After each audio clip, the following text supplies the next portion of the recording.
I'm Bob Trask. This is our weekly reset. You know, from the time we were little kids, we always wanted adventure. Always, always. That's why we watch TV shows. That's why we watch movies. That's why we read books. That's why we go on trips. We want adventure. When we were little kids, it didn't take much for us to have an adventure. We were wide open. We sought adventure in the discovery of the world around us. And it impacted the way we made that made us feel, and it impacted who we thought we were. In fact, it impacted who we became. When we were kids, everything that happened was brand new, wasn't it? Remember that? And the discovery of each new awareness, the discovery of each new awareness, whether it was seeing a slug or snail for the first time, or petting a newborn kitten, or watching a bird dance back and forth on a limb of a tree singing a song. It was like us today suddenly discovering that we owned a magnificent property somewhere in the world. It was that big for us. It was that giant for us. It was like today imagining that we suddenly own a skyscraper in New York, or a ranch in Wyoming, or an island somewhere in the South Seas. It was that big of a surprise. It was that big of an impact on our small hearts, on our small young minds. The delight, the thrill we would feel through our entire bodies would happen largely because it was a surprise. But surprises come from curiosity. What led to those marvelous discoveries, those openings of new realities within us, was our curiosity. Our curiosity is characteristic of youth. I want to say that again. Curiosity is characteristic of youth. Only the young can be curious. But everyone can be young. Everyone can be young. I was earlier quoting um, Thomas Edison, who it was said he failed at making the electric light burn 10,000 times. In fact, later he said, I did not fail 10,000 times. I found 10,000 ways it didn't work. Now, that may sound like he's just parsing words, but when you think about it, what he said was, I was curious. When I saw it didn't work, I was curious. I said, oh, that didn't work. Isn't that interesting? And then he had a little cot in his studio, in his little laboratory, and he would lay down on the cot and he would daydream. And he would daydream and he would think about, and he would go into an altered state, into an alpha state, and he would think about, well, what else is possible? And then he would come up with a new idea, and he would hop up and put the lab back together and try something new, and it didn't work. And he said, that's curious, it didn't work. He was filled with curiosity. He was a kid. He was young. Curiosity is characteristic of youth. And when we're kids, what makes life worth living? The new discoveries.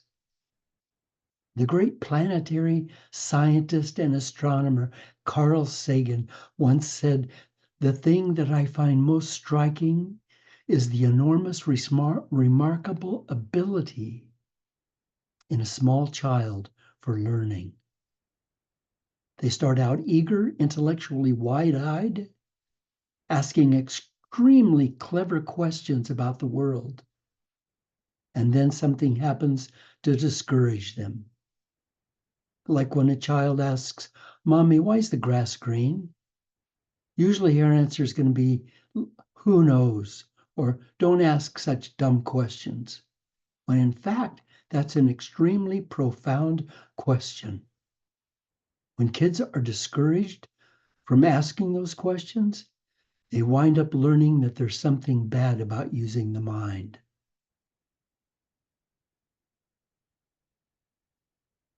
So what makes the ability of kids to learn so different from ours? Why do they grasp things so much easier? Toddlers can learn more than one language very easily, while we adults struggle to learn a new language all the time. One reason is that they haven't made up their minds yet. They're still in the process of discovering. While most of us think we've already discovered it all. If that had been Thomas Edison, we would not now have the electric light. But he was still in the process of discovering. He didn't build a cul-de-sac. He didn't build a blind alley where he was trapped. I'm going to try this, and if it doesn't work, I'm done. So I'm going to try this and see where it goes. But we do that with our minds. We shut our minds down. And when we do that, we shut down our curiosity. We shut out our curiosity. Eleanor Roosevelt said, I think at a child's birth, if a mother could ask a fairy godmother to endow it with the most useful gift, that gift would be lifelong curiosity.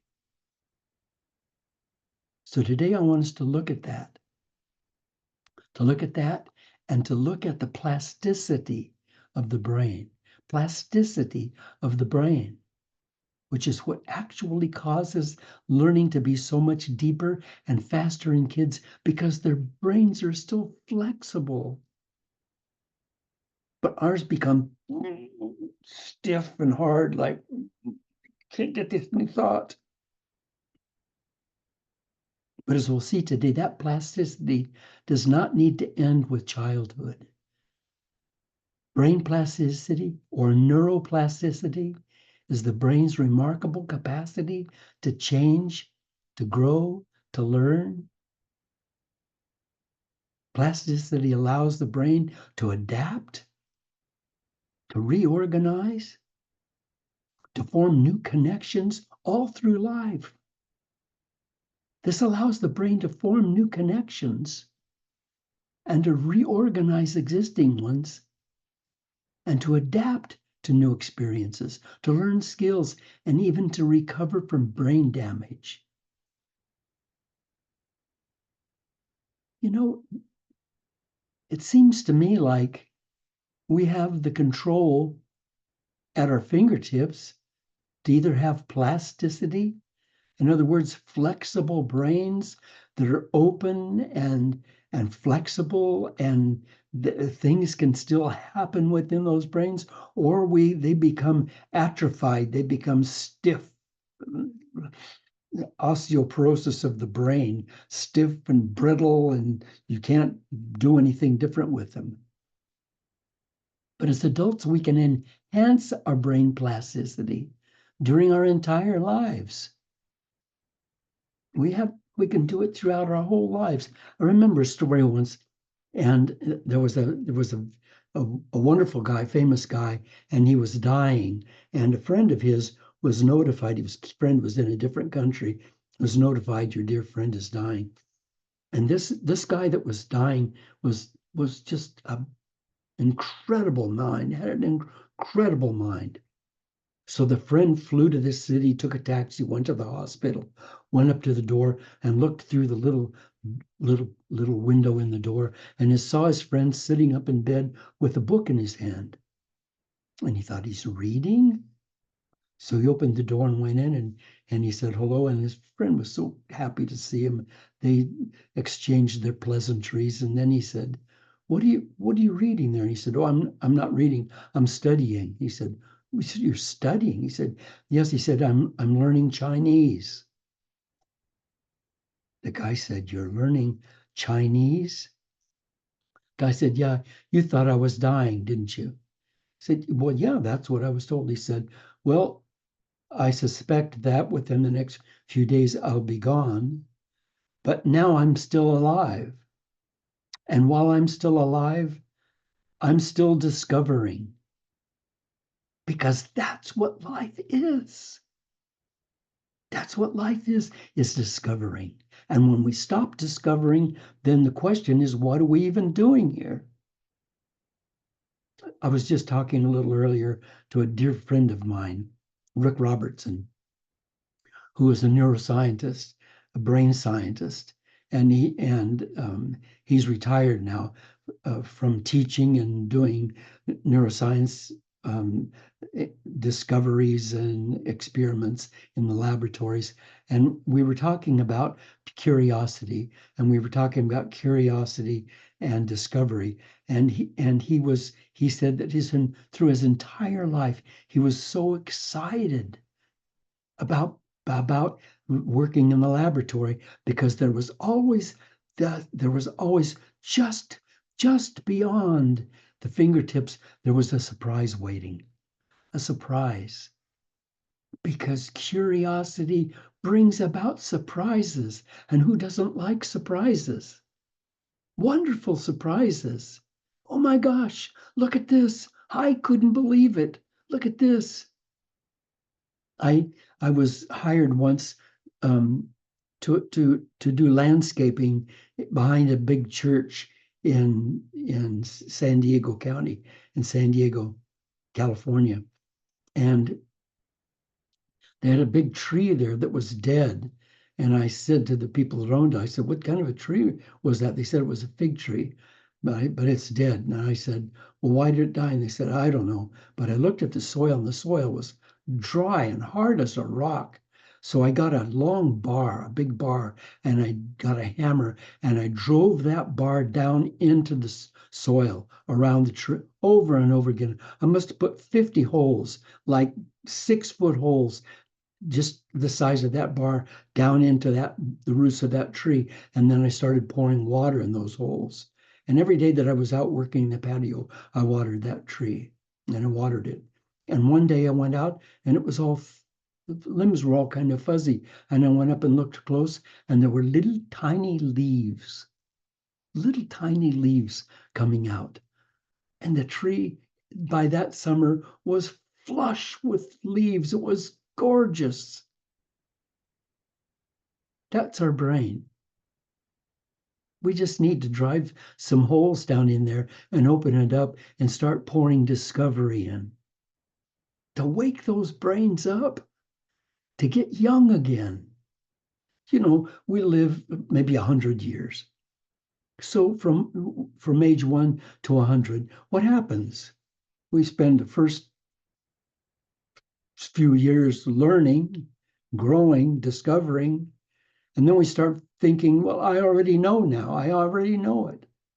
Like everybody laughs and says, teenagers know everything. Teenagers know it all. They do. They think they know it all. So but we don't know it all. We don't know. We don't know even a tiny fraction. If we live 100 years and we become a genius and a scientist and an author, and we read thousands and thousands of books, we've still only just barely cracked the surface of the fantastic discoveries that are available for us in life. But we learn not only through our brains, through being stimulated by our brains, but by being stimulated through our hearts, by surprise, by engagement, by fascination, by the stimulation of emotional connection with reality, with life. Stimulating our brains from our hearts with activities that promote new neural connections. Examples of these brain enhancements might include learning a new language, mastering a musical instrument, like, even get a harmonica, learn to play a harmonica, a guitar, anything, a key box. Solving complex puzzles. Mary and I always have a puzzle out on a table, always, always. And every time we walk by there, we stop and say, "Well, I'm going to put in just one piece." Well, you look at this little hole in there, and you say, "I can understand and see the piece that fits there." And you look through all of the scattered pieces, and that piece isn't there, but you know it's there. And you go back and you look again, and it's not there, and you know it's there. So you go back and look again and again. And finally, you might give up and go to another piece. But eventually, you'll go back to that little hole. And suddenly, there's that piece right there where your eyes went across it a dozen times. Surprise, surprise, surprise from discovery, surprise from curiosity. All of these things, whether it's learning a new language or doing puzzles or learning a musical instrument or investigating a new reality in the forest or talking to somebody and just asking a thousand questions to find out where they came from, what they think, how they got to where they what their spirituality is like, what their mental's like, what their education's like, what their family's like, what their ancestors were like all the way back. Just learning, just drinking everything you can from them. All of that increases our synaptic plasticity. Regularly reading books, especially physical ones, also encourages active imagination. And imagination is the seat of curiosity. Boy, dare to imagine. Dare to imagine that which has never been. Dare to imagine and be curious about it. And let those thought processes stimulate the brain, and it will do it. And hey, my friend, let's also get our bodies moving, because our brains are physical. They're physical things. Not only are they the receptacles of thought and discovery and planning and coordination, but they also have blood and fats and stuff, and they need to be physically healthy. So let's join a gym or start walking or jogging. Physical exercise, particularly aerobic activity, not only supports a healthy brain, it also increases the volume of parts of the brain involved in memory and in critical thinking.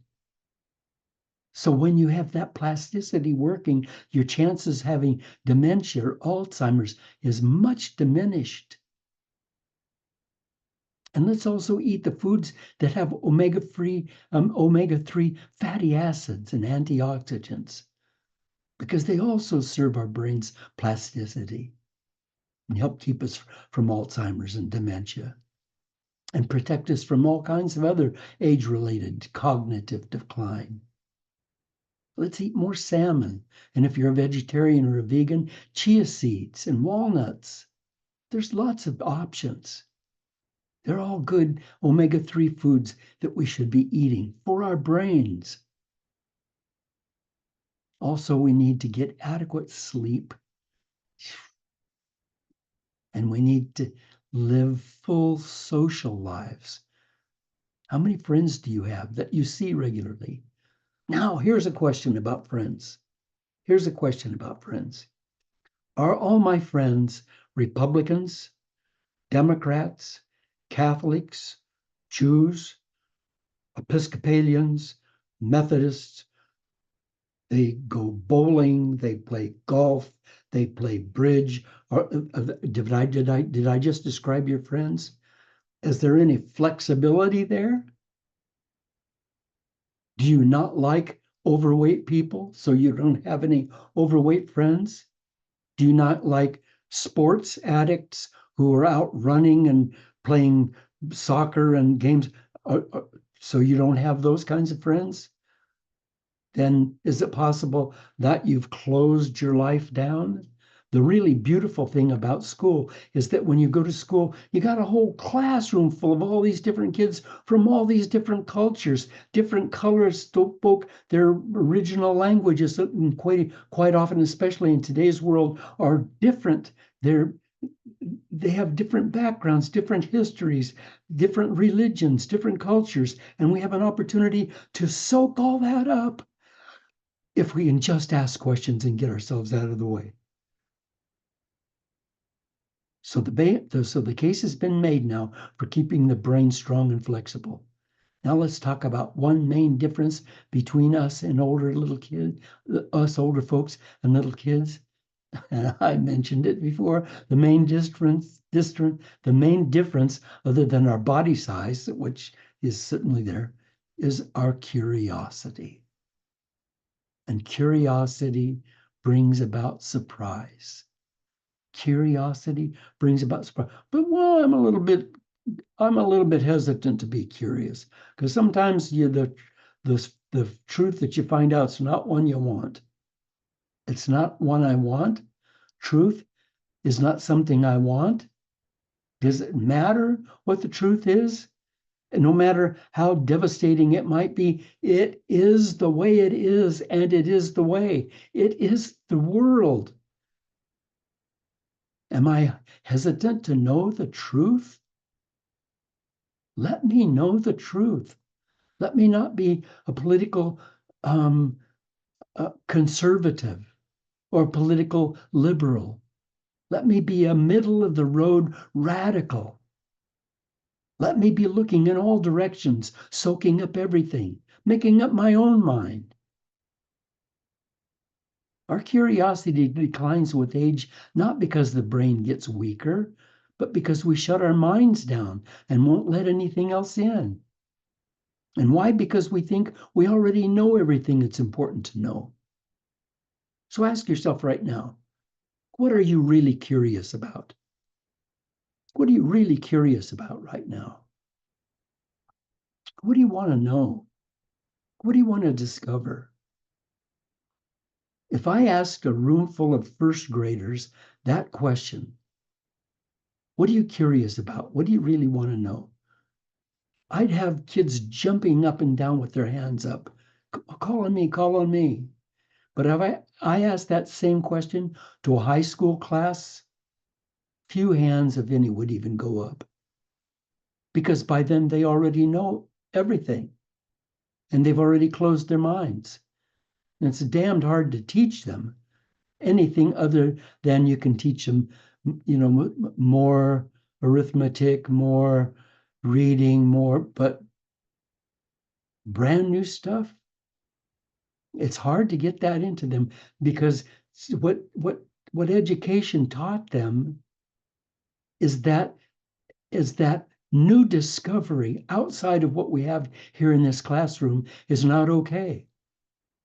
Albert Einstein said it's a miracle that curiosity survives formal education. It's a miracle that curiosity survives formal education. And did you know that curiosity makes us happier? It does. Curious people are happier people. Think about that for a moment. Curious people are happier people, and happier people are healthier people physically. They are. Happier people, the happiness releases enzymes and hormones from the brain and different parts of the body that make us healthier. And in terms of our lifestyles, curiosity has fueled every leap forward from fire to artificial intelligence, from somebody humming a tune or a monotone in a cave to Beethoven or Stravinsky's incredible orchestrations or the Beatles' fantastic music. Everything that makes our life so much easier today came from curiosity. All scientific breakthroughs and the greatest art, Van Gogh, Michelangelo, Leonardo da Vinci. It's a mental skill. Yes, actually, curiosity is a skill, a developable skill. We can start today and develop this wonder, the wonder of, oh my gosh, what if? Oh my gosh, what if? And then it'll shape into a new flexible brain and change how we think, change how we learn, change how we connect with others. And here's how we can start becoming more curious right now, today, and make our lives richer, make our lives easier in every area, make learning easier, make remembering so much easier. It's the seat of invention. So we'll automatically become more creative and better problem solvers. This happens because curiosity activates the brain's dopamine, the feel-good drug that makes us love life, love learning, and love finding out things. No less than Da Vinci or Einstein or Van Gogh, we're creative. Curiosity shows us how to connect the dots in creative pursuits, whether it's relationships, jobs, finances. Instead of hitting mental blocks, mental walls, and getting trapped, curiosity helps us find the side doors. Are you stuck in a bad situation right now? A job you don't like or a relationship that's not working for you? You're stuck because your brain's not flexible anymore. Loosen up, get curious. There's a side door. You have to get over the fear of not looking smart, the fear of not always being with the right answers. Pema Chodron said, let your curiosity be greater than your fear. Here's how we can build that curiosity skill. Rather than ask yes, no questions, let's ask purpose and cause questions. Here's an example. Instead of simply asking why a house on your street is being built, find out who's building it and what the purpose of that is. Instead of asking a friend whether another friend recovered from stage 4 cancer, find out what caused that feeling, that healing. One of the most remarkable things I've seen in curious people is their ability to not only listen to others, but to actually hear others. So let's hear each other, shall we? Let's develop the ability to stay in uncertainty, to not have all the answers. Seems we need to have this need to be sure of everything all the time. Can we be comfortable with not knowing? Because when we haven't made up our minds, new and fresh truths are coming into us. Voltaire said, judge a man by his questions rather than his answers. Let's get ourselves out of the way. Let's get ourselves out of being know-it-alls and become students of life again. Let's be young again. Let's be kids again. Let's discover what we don't know and be delighted in filling that vacuum with brand new truths. Let's start life over and see if we can discover what we already don't know. Our curiosity not only will make us smarter, it'll make life make sense as it never has before. Let's enjoy the surprises that still wait for us. I have two quotes to finish my talk today. One by Marianne Rademacher. Marianne Rademacher said, curiosity takes courage. Pay attention. Appreciate. Listen. Imagine. And finally, the famous Dorothy Parker said, the cure for boredom is curiosity. There is no cure for curiosity. Thank God. No cure for curiosity. My dear friends, I thank you for being with me today. I hope that you will go forward this week, as I promise you I will. Opening my mind, learning, seeking new realities. Put a puzzle out on your table. You've got room for a puzzle. Get a 500-piece puzzle and put it on your table. And you're saying, "Well, I don't work puzzles. Yes, I know they're difficult. It's difficult for me." Mary calls herself the puzz. She sits down and goes zip, zip, zip, zip, and puts pieces in, and it pisses me off. I have to struggle to find those pieces, but I'm growing and learning and keeping my brain plastic. Do that with me. When you go to the ice cream store, you know what chocolate and vanilla and strawberry taste like. What is that other flavor you haven't tried? Try it. Dare to try it. We're not kids. but we can be kids in our minds. We can still have young brains if we're willing to be flexible. Thank you for being with me this week. I appreciate it. Go with my love, and I'll see you next week.